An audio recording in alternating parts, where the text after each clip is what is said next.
continuation tayo ng Sipaway Island na Untold Adventures natin. Nandito pa rin ako sa Whispering Palm. Nalaman ko na may tricycle tour pala dito sa may isla ng Sipaway. So gagawin ko yun ngayon.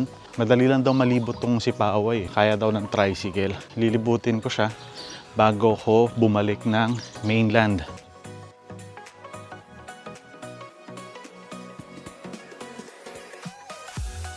So yung kinuha kong tricycle ay yung naghatid pa rin sa amin dito sa Whispering Palm. So pupuntahan ko siya doon. Ba't di ko ito nakita kahapon?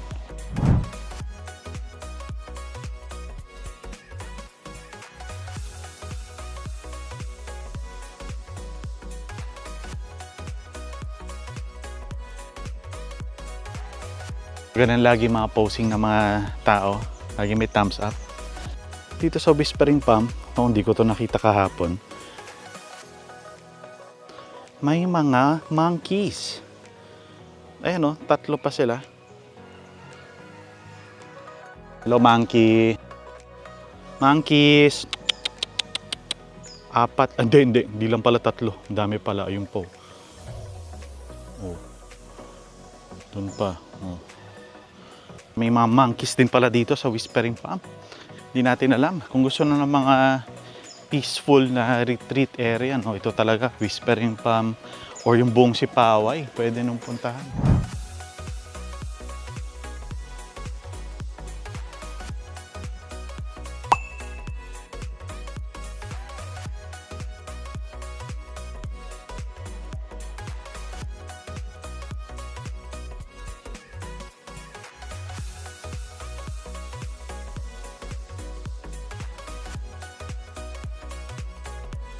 Simple lang yung mga bahay, simple lang yung pamumuhay.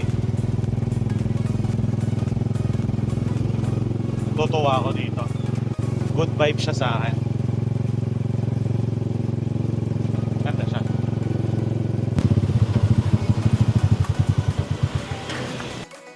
San Juan Elementary School. Hindi lang kami makapasok dahil sarado. Eskwelahan to, kuya? O sir, elementary sir. High school.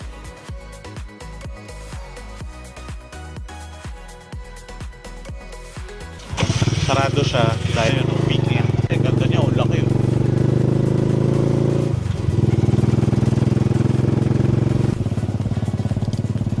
So may mga iba ring resort na gano'n din, malapit din sa dagat. Ayun sir. Baybayin. Ito sir, 50 sir. Sige, check ko na rin. Ito, Baybayin, Sipaway Island. Entrance fee na 50 pesos.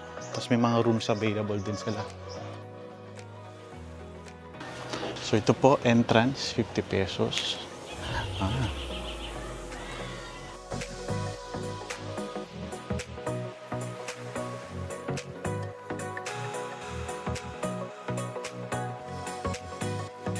So dito tayo ngayon sa Baybayin Resort at isa rin to sa mga pwedeng resort na pagstayan dito sa Sipaway. May mga tent, may mga rooms na may aircon and fan.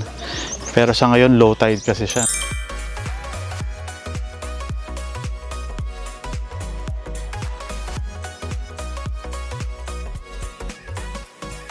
Kumakain lang sila doon. Hindi kasi ako naka-proper footwear ngayon, ako ay nakasapatos.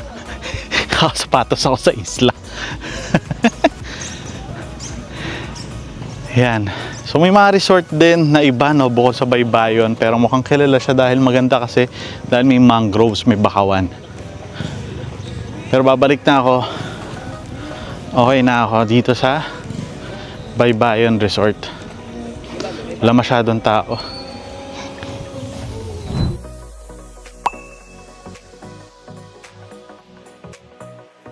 Palang pinuntahan ko ay Ermita, Barangay Ermita or Port. Dito lang kami yan sir. Okay, sige, try natin.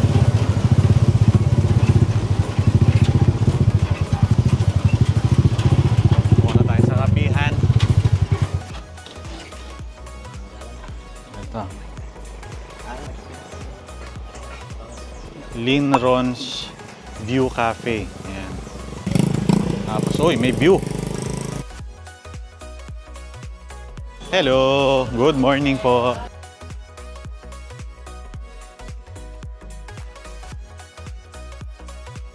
Meron din dito sa ibaba, no, na pwedeng view deck. O, pwedeng andun actually kumain.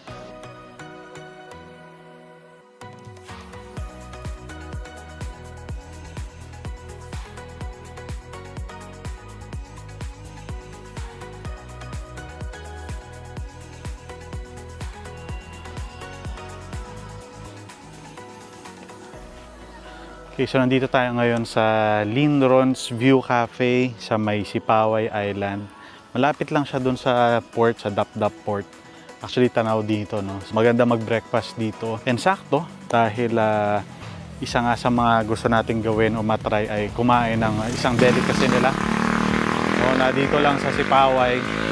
Kaya naman itatry natin yun. No? May nakita na ako dito na delicacy na sa Sipaway lang daw ginagawa.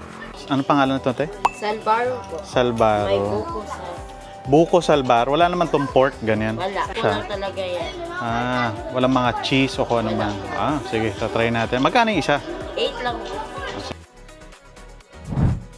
Ito yung sinasabi ko, no, na dito lang daw, delicacy dito sa may Sipaway, ang salbaro. May buko siya, tapos asukal, then tinapay. No? Natin. Malambot siya.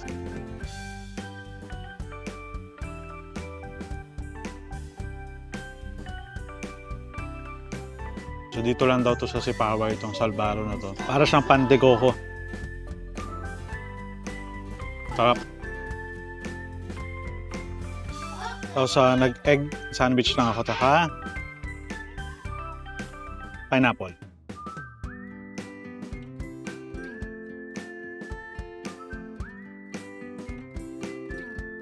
Sarap na breakfast dito sa Sipaway.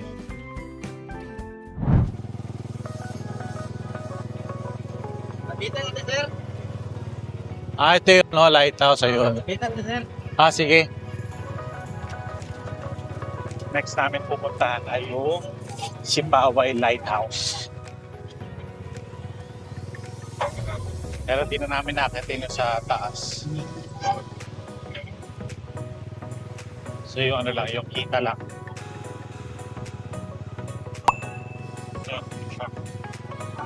Lighthouse.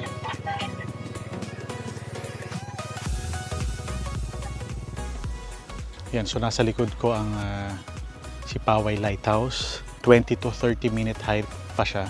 And then mainit yung araw ngayon dito sa Sipaway Island. So dito na lang ako sa baba. At dito ko na lang i-view, no, yung lighthouse.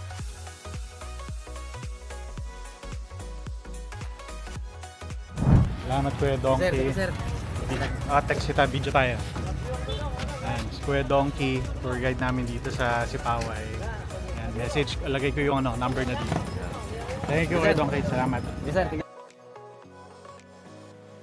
Dito ulit tayo sa Dap-Dap Port para balik ng San Carlos City. Ito yung Sipaway Island. Babalik tayo dito sa Sipaway kasi napakatahimik niya nun na isla, no, dito sa Negros Occidental. So maraming salamat sa nanood. Tapusin na natin to.